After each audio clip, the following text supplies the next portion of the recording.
Welcome back to Charlotte Motor Speedway alongside Danielle Stein. I am Nick Carboni, bringing you 1 hour of continuous live coverage as we remember Kyle Busch, who tragically passed yesterday at the age of 41, and also look ahead to a weekend of racing and remembrance of not only Busch, but service members who have paid the ultimate sacrifice. Danielle, you had a great conversation with Ross Chastain, past winner, but like every other driver in the sport, competed against the ultra-competitive Busch.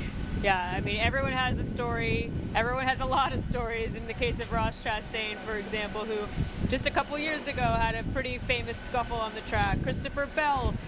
All these guys have memories of going up against Kyle Busch in some way or another. A lot of them are the competitive memories, though, but that's how they want to remember him. Ross said to me, he wants to remember that he was a driver. He was the ultimate competitor. And I think that's the shared thought that most people are going to be feeling I think when you think about all of the drivers that Kyle Busch tangled with, and it's almost all of them, you saw their outpouring of love and support in the wake of his passing yesterday.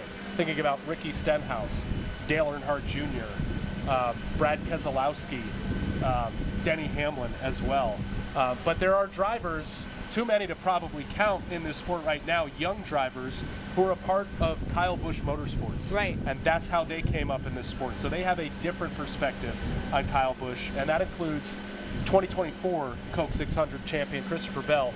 I caught up with him in Victory Lane just about an hour ago. Christopher, I know it's been a shocking and stunning 24 hours for the NASCAR family. As you get to the track and you see the remembrances already for Kyle, how does that impact you?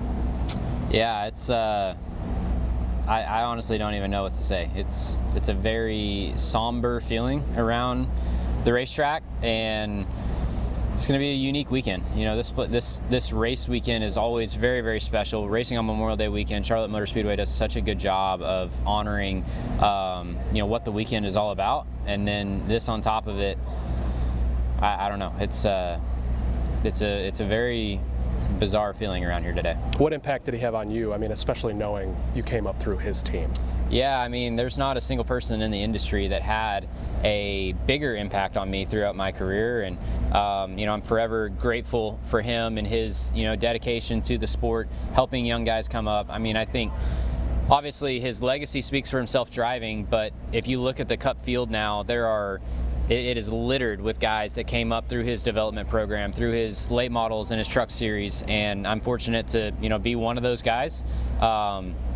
It would be interesting to see how many there are. Just off the top of my head, I can count 4 or 5 that came up through the Kyle Busch Motorsports program. This is always a weekend of remembrance here at Charlotte Motor Speedway. We will obviously remember Kyle Busch all weekend, also remembering the service members who made the ultimate sacrifice and the unique way NASCAR does that at this race. They do such a good job of that. Yeah, absolutely. It's what we look forward to this weekend.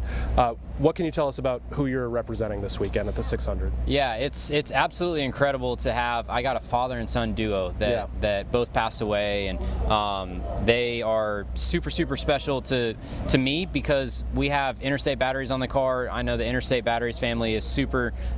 This is a really big weekend for them, and they're always very, very heavy on Memorial Day weekend, and it's an honor to be able to carry the Interstate Batteries colors, and hopefully I can make them proud. Well, you're no stranger to this spot right here, Victory Lane at Charlotte Motor Speedway at the Coke 600. So I have to ask, first of all, what does one do with a large vintage Coke machine?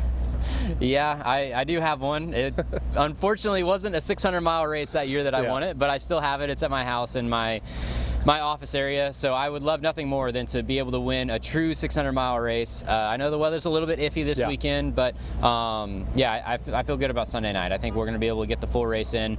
This has been a great track for me. Obviously, super important race, and everybody's going to be racing with heavy hearts, and see what happens. When you win the Coca-Cola 600, obviously you have more goals, a long career ahead of you. What does that do for your, I don't know, legacy, or what does it do for you as a driver? Yeah, it's really, I don't know if, I guess solidify is a good word, because we have a couple marquee events in our calendar year. That's the Daytona 500, the Coca-Cola 600, the Southern 500 at Darlington, and Indy, the Brickyard.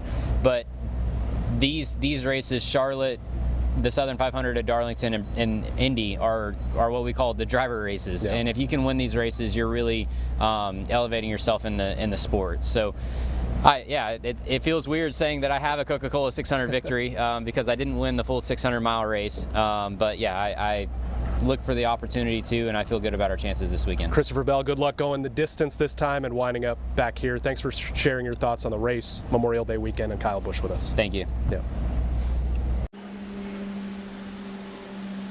All right, two former Coca-Cola 600 champions tonight discussing Kyle Busch and his passing. I know Austin Dillon penned a very heartfelt message about Kyle on social media today. Not only his teammate, but a former Coke 600 champion as well, Danielle. And that whole Kyle Busch Motorsports pipeline has affected so many young drivers, including Christopher Bell, who's got to have so much success. And you know, he owes some of that early success to Kyle Busch. William Byron, another one who came up through the pipeline as well. Of course, a Charlotte guy. So many of these drivers personally impacted in a positive way by Kyle Busch, but a lot of the fans too felt like they were really personally impacted by Kyle. They were, you know, the rowdy fans, like they called themselves. These were people who were just believe in their guy, Kyle, that number 8 car. They had super fans, truly. It's one of the names in the sport that kind of transcends just NASCAR.